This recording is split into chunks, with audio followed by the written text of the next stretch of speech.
নীল চিরকুট, লেখনীতে নৌসিন আহমেদ রোদেলা, পর্ব সংখ্যা ৪৫। দুপুরের রাশভারী সূর্যটা ঘণ্টা ২ হলো কোমল আলো ছড়াচ্ছে, শহরের গায়ে আশ্রে পড়ছে বিকেলের মিষ্টি আলো। আরফান কিছুক্ষণ আগেই রাউন্ড শেষ করে নিজস্ব চেম্বারে এসে বসেছে। ক্লান্ত শরীরে দুটো রুগীও দেখেছে, প্রেসক্রাইব করেছে, তারপর গায়ে এলিয়েছে চেয়ারে। মনটা বোধহয় ভালো নেই তার, কেমন যেন খাপছাড়া মন খারাপ সময়ে অসময়ে তাড়া দিচ্ছে তাকে। পৃথিবীর সবকিছু রংহীন, লক্ষ্যহীন, বিতৃষ্ণা বলে বোধ হচ্ছে। আরফানের ক্লান্ত চিন্তার মাঝেই দরজা ঠেলে ভেতরে ঢুকলো সাঈদ। আরও একজন রুগী অপেক্ষা করছে জানিয়ে সসকর্মে বেরিয়ে গেল। আরফান মুখ ফুলিয়ে শ্বাস নিয়ে সোজা হয়ে বসল। টেবিলে রাখা মোবাইলের স্ক্রিনে উকি দিল। লক স্ক্রিনে নম্রতার ছবি। আরফান বেশ কিছুক্ষণ নির্নিমেষ চেয়ে রইল সেই স্ক্রিনে। এই স্নিগ্ধ সুন্দর মুখটির দিকে চেয়ে থাকতে তার ভালো লাগে। যতবার দেখে ততবার অবাক হয়, মুগ্ধ হয়, ততবার ভালোবাসে। আরফানের ভাবনার মাঝেই দরজা ঠেলে ভেতরে এলো দুজন। আরফান ফোনের দিকে নজর রেখেই বলল, বসুন। বসুন শব্দটা উচ্চারণ করে বেখেয়ালে সামনের দিকে তাকালেন আর চোখ নামিয়ে নিয়ে ফোনটা পাশে রাখতে গিয়ে যেন চমকে উঠল সে। চোখ উঠিয়ে সচেতন চোখে তাকালো। মুহূর্তেই গলা শুকিয়ে গেল আরফানের, হকচকিয়ে গেল, বিভ্রান্ত হয়ে গেল। মুখোমুখি বসে থাকা নম্রতা বাবার চোখ বাঁচিয়ে খুব সাবধানে ডান চোখটা টিপে দিতেই ফ্যাকাশে হয়ে গেল আরফানের মুখ। নম্রতার এমন কাজে বিস্মিত হলো। মৃদু গলা খাকারি দিয়ে সরাসরি তাকালো। কিছুটা অস্বস্তি হলেও নিজেকে স্বাভাবিক রাখার চেষ্টা করলো আরফান। যথেষ্ট প্রফেশনাল কণ্ঠে বলল, পেশেন্টকে? নম্রতা দ্রুত উত্তর দিল, দুজনই। আরফান সন্দেহান চোখে তাকালো। নম্রতার দুধে আলতা ফর্সা মুখটা খুব স্নিগ্ধ লাগছে আজ। জলপাই রঙের সুতি সালোয়ার কামিজে ফুটে উঠেছে রং, চুলগুলো ভিন্নভাবে বেঁধেছে বলে কিশোরীদের মতো উচ্ছল দেখাচ্ছে তাকে। আরফান চোখ সরিয়ে নিল। প্রেমিকার বাবার সামনে প্রেমিকার দিকে হা করে চেয়ে থাকা নিশ্চয় ভালো ছেলের লক্ষণ নয়। আরফান যথাসম্ভব গম্ভীর কণ্ঠে বলল, ও বেশ, তো সমস্যা বলুন। নুরুল সাহেব তীক্ষ্ণ চোখে চেয়েছিলেন, গম্ভীর কণ্ঠে বললেন, কিছুদিন যাবৎ শরীরটা খুব দুর্বল, শুয়ে বসে থেকেও ক্লান্ত হয়ে পড়ছি।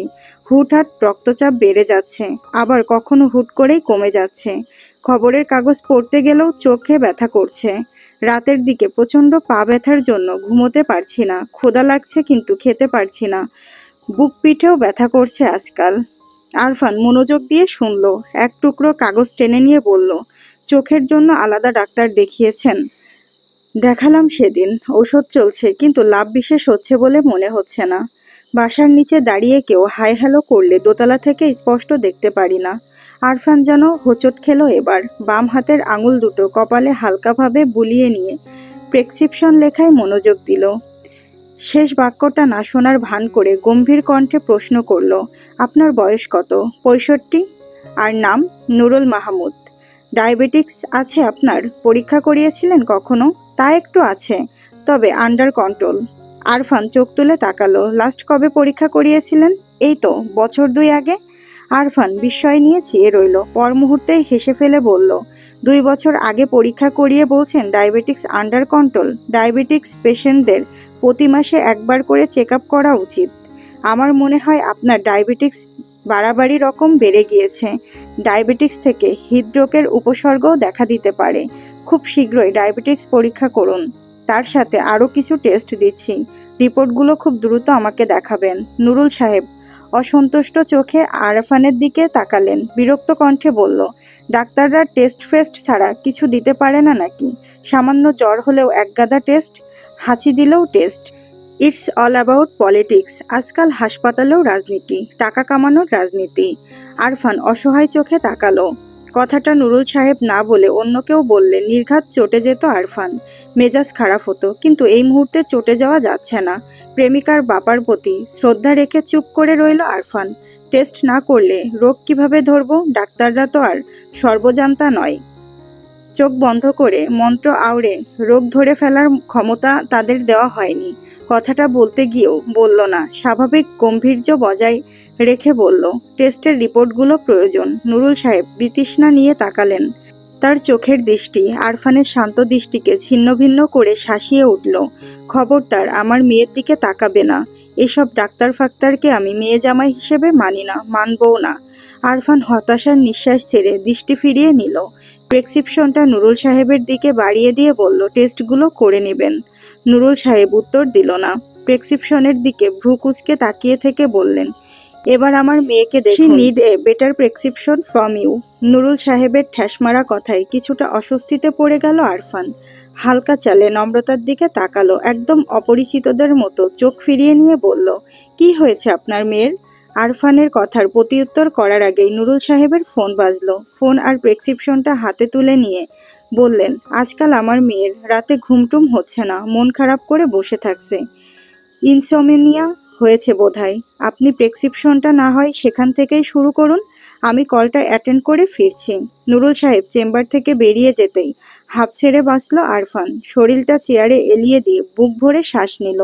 চোখ দুটো নম্রতার দিকে মেলে ধরে বলল, আপনি অসুস্থ? নম্রতা ছোট্ট একটা শ্বাস টেনে নিয়ে বলল, অনেক বেশি। এমন ডেঞ্জারাস বাবার মেয়েরা আবার অসুস্থও হয়? নম্রতা টেবিলের ওপর কনুই ঠেকিয়ে গালে হাত দিয়ে বসল। নিষ্পাপ কণ্ঠে বলল, যে শহরে রোগ বাড়ানোর ডাক্তার আছে সেই শহরে ডেঞ্জারাস বাবার মেয়েরাও আরো বেশি বেশি অসুস্থ হয় ডক্টর।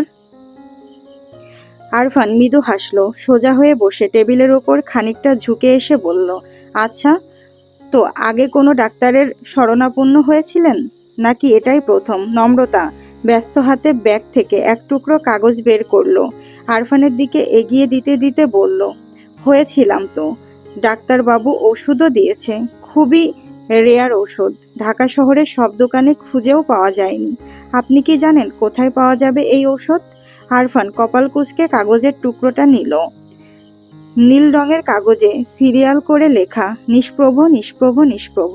নিষ্প্রভের পাশে অ্যারো চিহ্ন দিয়ে লেখা 1+1+1+1 ... ইনফিনিটি। আরফানকে কপাল কুঁচকে কাগজের দিকে চেয়ে থাকতে দেখে ভারী অসহায় কণ্ঠে বলল নম্রতা, জানেন কোথায় পাবো এই ঔষধ? ঔষধের অভাবে দিন দিন মারা যাচ্ছি। এই অধম পেশেন্টের মৃত্যু ঠেকাতে কিছু একটা তো করুন ডক্টর। আরফান চোখ তুলে তাকালো। নম্রতার গালে হাত দিয়ে বসে আছে। ছোট্ট মোলায়েম চুলগুলো গালের ওপর এসে পড়ায়। ভারী মিষ্টি লাগছে তাকে। আরফানের চোখ দুটো যেন নেচে উঠল এবার।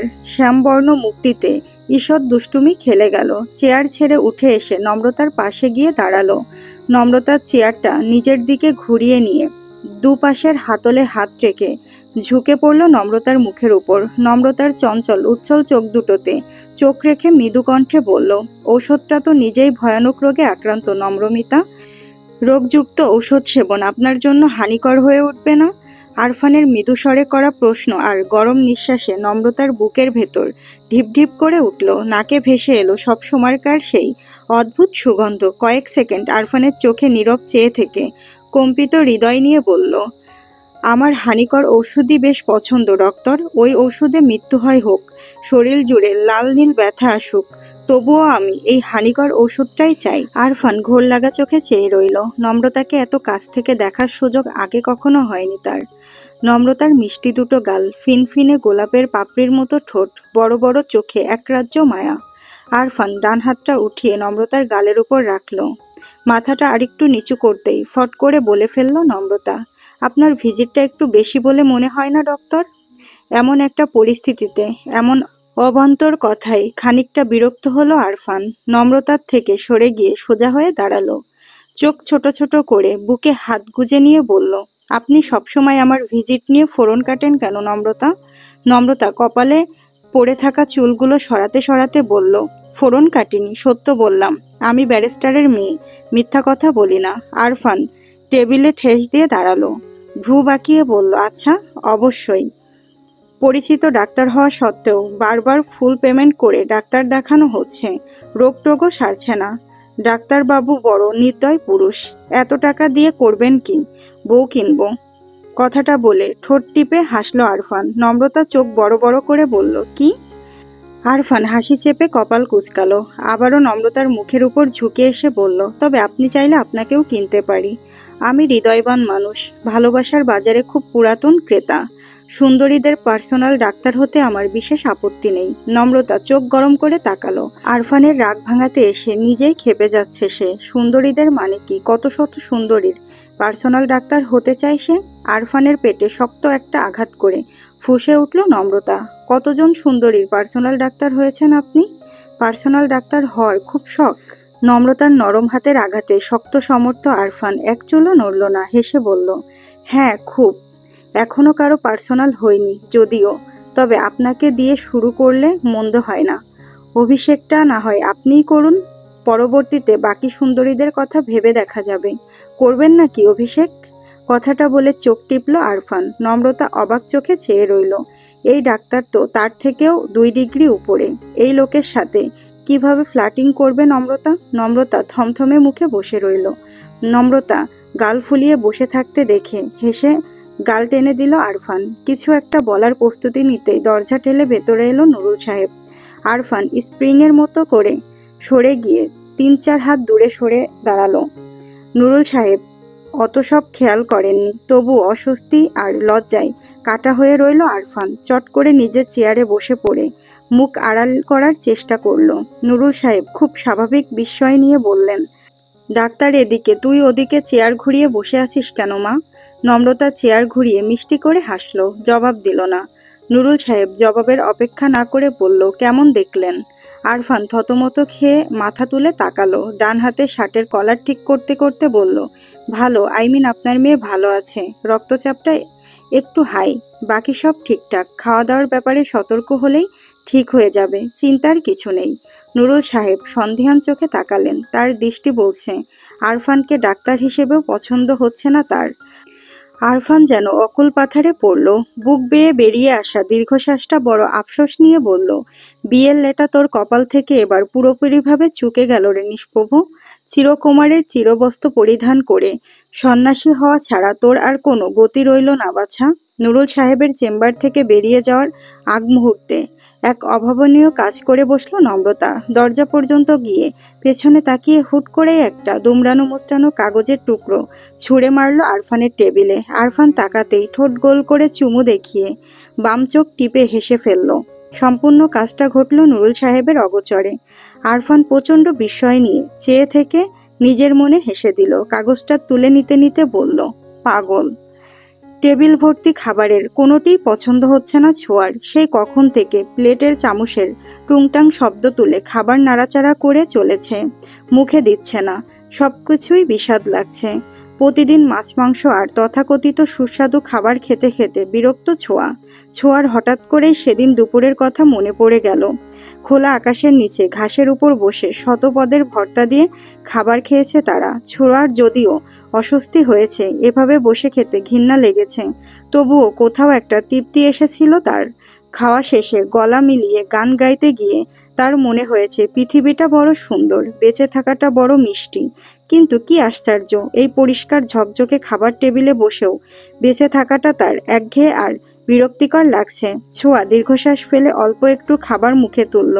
স্মৃতি হক পাশ থেকে আরও কিছু খাবার তুলে দিয়ে বলল, বেশি করে খাও, তোমাকে আজকাল খুব উইক দেখাচ্ছে। You need perfect meditation. সকালে উঠে মেডিটেশন করছো তো? ছোঁয়া ক্লান্ত কণ্ঠে বলল, করছি মাম্মা। লাস্ট উইক কিছু বই দিয়েছিলাম, পড়ে শেষ করেছো ওগুলা? ছোঁয়া অসহায় চোখে তাকিয়ে বলল, মনোযোগ দিতে পারছি না, তবে জলদি শেষ করে ফেলবো মাম্মা। স্মৃতি হক যেন আকাশ থেকে পড়লেন, ক্ষুব্ধ কণ্ঠে বললেন, মনোযোগ আসছে না কেন? ঠিকঠাক খাওয়া দাওয়া না করলে মনোযোগ আসবে কিভাবে? রহিমা বলছিল কিছুদিন যাবৎ তুমি ঘুমানোর আগে দুধ অ্যাভয়েড করছো। রহিমাকে দুধ নিয়ে ঝুড়িতে ফেলে দিতে বলছো। এসব কেন? রোজ রোজ দুধ খেতে আমার ভালো লাগে না mamma. I am not a child now. Smriti Haque চোখ লাল করে তাকালো, থমথমে কণ্ঠে বললেন, ভালো না লাগার কিছু নেই, পড়াশোনায় কনসেন্ট্রেশন করার জন্য দুধ খুব উপকারী। তোমার নিউট্রিশনিস্ট তোমাকে দুধ খেতে সাজেস্ট করেছে, তুমি খাবে, ব্যাস। ছোঁয়া বাধ্য মেয়ের মতো মাথা নাড়ল। আরেক চামচ খাবার মুখে তুলে নিয়ে মুখ কুচকালো। চশমাটা নাকের উপর ঠেলে দিয়ে ধীর কণ্ঠে বলল, খাবো মাম্মা। সিথি বেশ কিছুক্ষণ নীরব থেকে হঠাৎ প্রশ্ন করল, do you have any boyfriend? কাউকে পছন্দ করো? ছোঁয়া উত্তর দিল না। প্রশ্নটা তার মাথার ভেতর ঘুরতে লাগলো। কপালে সূক্ষ্ম এক ভাঁজ পড়ল। স্মৃতিহক খাবারের গ্রাস মুখে দিয়ে বললেন, আই থিঙ্ক তোমার এখন একটা পারফেক্ট কোম্পানি প্রয়োজন। তোমার ফ্রেন্ডদের মতো থার্ড ক্লাস ছেলেদের সাথে মেশা বন্ধ করো। পারফেক্ট কারোর সাথে টাইম স্পেন্ড করা প্রয়োজন। আমি আর তোমার বাবা তোমার জন্য পারফেক্ট কাউকে খুঁজছি, খুব জলদি পেয়ে যাব। তুমি। স্মৃতিহকের বাকি কথাগুলো ছোঁয়ার মস্তিষ্ক পর্যন্ত পৌঁছালো না। মাথার ভেতর ঘুরে বেড়াতে লাগলো অগোছালো কিছু প্রশ্ন। মায়ের বলা পারফেক্ট শব্দটা মস্তিষ্কে ফুটবলের মতো ড্রপ খেতে লাগলো। ছোঁয়ার জীবনে সবকিছুই অত্যন্ত গোছালো ও পারফেক্ট। ঘরের রং থেকে শুরু করে ছোঁয়ার জুতোটা পর্যন্ত পারফেক্ট। পারফেক্ট তার ক্যারিয়ার, ঘষা মাজা সৌন্দর্য। ছোঁয়া জানে তার ভবিষ্যৎ পুরুষও হবে পারফেক্ট হাজবেন্ড, বেস্ট উদাহরণ। কিন্তু তবুও কেন গোটা জীবনটাই ইমপারফেক্ট তার? মাম্মা তাকে পারফেক্ট সব খুঁজে দিলেও পারফেক্ট জীবন কেন খুঁজে দিচ্ছে না? এই নিয়মতান্ত্রিক জীবনে যে কেন নিয়মহীন বেপরোয়া কিছু ঘটছে না? মাম্মা তার ঢেউহীন জীবনটাকে কেন তরঙ্গে তরঙ্গে সাজিয়ে দিচ্ছে না? নাদিম বলে, ছোঁয়া একটা বলদ, হাই লেভেলের জড়বস্তু। এই সকল জড়বস্তুকে লাথি দিয়ে দেশের বাইরে পাঠিয়ে দেওয়া উচিত। ছোঁয়ারও আজকাল তাই মনে হয়। এই জড়বস্তুর মতো জীবনটাকে কিক দিয়ে ডাস্টবিনে ফেলে দিতে ইচ্ছে হয়, কিন্তু সব ইচ্ছের পূরণ করার জন্য হয় না। অথবা ইচ্ছে পূরণের সাহস বা স্বাধীনতাটাই হয়তো তাকে দেওয়া হয়নি। ছোঁয়া খাঁচায় বন্দি, সাজানো গোছানো টিয়া পাখির মতোই পারফেক্ট, যে মুখস্থ বুলি আওড়ে সবাইকে চমকে দিতে জানে, কিন্তু উড়তে জানে না। তাকে বাবা মা উড়তে শেখায়নি, কিন্তু কেন শেখায়নি?